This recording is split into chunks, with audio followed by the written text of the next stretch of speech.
umukozi w'Imana yahamagawe gukorera Imana. Bwana asifiwe sana. Haleluya. Ategerezwa kuba akunda abantu. Haleluya. Utegerezwa kuba ukunda abantu. Utegerezwa kumva yuko wewe business yawe ya mbere n'abantu.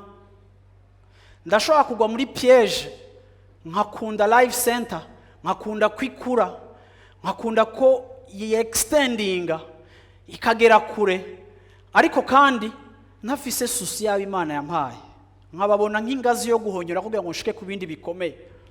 Umwungere susi yiwe ya mbere n'abantu, si gukuza organisation, si guha visibilité organisation.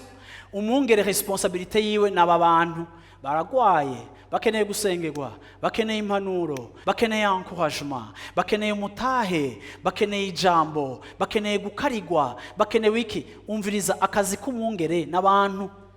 Ntushobora kubura umupastori hama ngo ubure umwanya w'abantu, no.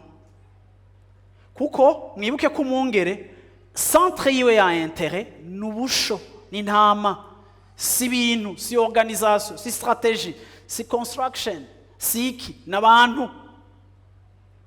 Ibintu byaracuritse kuko dufise amamodeli menshi mabi, ariko mwibuke ko Yesu avuga ngo jende umwungere mwiza. Yesu atwereka ubwungere nka kime, kandi urako yarafise umwitwarariko ku bantu biwe. Umwungere n'uwo mu bantu, n'uwo mu ntama.